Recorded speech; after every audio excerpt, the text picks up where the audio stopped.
Welcome to my YouTube channel board exam point में आप सभी का स्वागत है। तो हमारा प्रश्न क्या दिया है कि वह एपी निर्धारित कीजिए जिसका तीसरा पद 5 है और सातवां पद 9 है।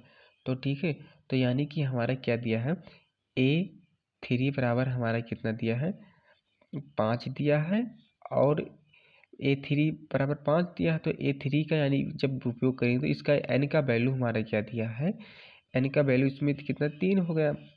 अब इसमें देखिए जब A3 निकालेंगे तो n का वैल्यू 3 ऊपर करेंगे, और जब A7 निकालेंगे, ठीक है, तो इसमें क्या करें, A7 करेंगे तो इसमें 9 का हो जाएगा, वैल्यू दिया है A7 का, और इसमें n का वैल्यू क्या पुट करेंगे, 7 पुट करेंगे। ठीक है, 7 रखेंगे।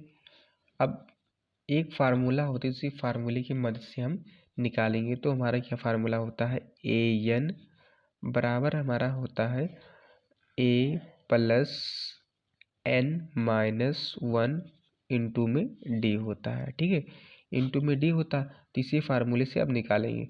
ठीक है, तो पहले A3 निकालते हैं। तो A3 का वैल्यू हमारा क्या दिया है, 5 दिया है, तो इसे 5 रख देते हैं, और बराबर हमारा क्या हो जाएगा, A हो जाएगा, प्लस और n का वैल्यू A3 में क्या दिया है, 3 दिया है, -1 हो जाएगा, इंटू में D हो जाएगा। तो यानी कि 5 बराबर हमारा A, और यहाँ पर 3 में से 2 निकलेगा, 3 में से 1 निकलेगा, यानी कि 2 हो जाएगा, यानी कि 2D हो जाएगा। ठीक है, ये हमारा क्या हो जाएगा, समीकरण 1 हो जाएगा।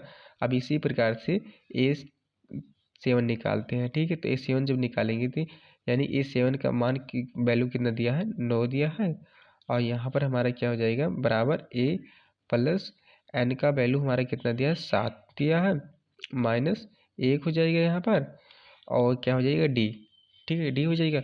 अब यहाँ पर देखिए 9 बराबर A प्लस 6D हो जाएगा। ठीक है, ये समीकरण हमारा क्या हो जाएगा, 2 हो जाएगा। ये समीकरण 2 हो जाएगा। अब लिखेंगे समीकरण 1 व 2 को घटाने पर, इसलिए लिखेंगे यहाँ पर समीकरण 2 में से 1 को क्या करने पर, घटाने पर, 1 को घटाने पर। ठीक है, क्या करने पर, घटाने पर। जब घटा हमारा समीकरण 1 क्या दिया है, A प्लस 6D दिया है, बराबर कितना दिया है, 9 दिया है, और पहला समीकरण हमारा क्या दिया है, A प्लस 2D बराबर 5 दिया है। अब यहाँ पर घटाएंगे तो हमारा क्या हो जाएगा, ये तो A तो कैंसिल हो जाएगा, और यहाँ पर कितना बच जाएगा, यहाँ पर 4D बच जाएगा। 4D बराबर हमारा कितना बच जाएगा, यहाँ पर 4 बच जाएगा। ठीक, 4 बच जाएगा। अब यहाँ पर देखिए 4D बच गया, अब D बराबर 4/4 हो जाएगा, 4 से काट देंगे, यानी D का मान हमारा कितना आ जाएगा, 1 आ गया। ठीक है, जब D का मान 1 आ गया, अब इस D के मान को समीकरण हम किस में रखते हैं, 2 में रख देते हैं। ठीक है, तो समीकरण 2 हमारा ये दिया है, तो समीकरण 2 में रख देते हैं। तो यानी कि 9 सीधा हो जाएगा, बराबर, और A यहाँ पर हो जाएगा, और प्लस 6, यानी D का मान कितना आया है, 1 आया है, तो 1 ऐसे यहाँ पर कर देते हैं। तो यानी कि कितना हमारा हो जाएगा, 6 हो जाएगा, और इस 6 को इस तरफ भेज देंगे, तो यानी कि A बराबर हमारा कितना हो जाएगा, 9 माइनस 6, यानी A का मान हमारा कितना आ गया, 3 आ गया। A का मान 3 आ गया, यानी कि A हमारा जो है वो प्रथम पद है। ठीक है, प्रथम पद है, तो इसे यहाँ पर लिखते हैं। जब हमारा ये AP अगर निर्धारण करेंगे, AP हमारा क्या ज्ञात होता है, इसमें क्या कहा कि प्रथम पद। ठीक है, प्रथम पद हमारा क्या हो जाएगा, 3 हो जाएगा, और इसमें सर्वांतर यानी कि अंतर जो कहा है, सर्वांतर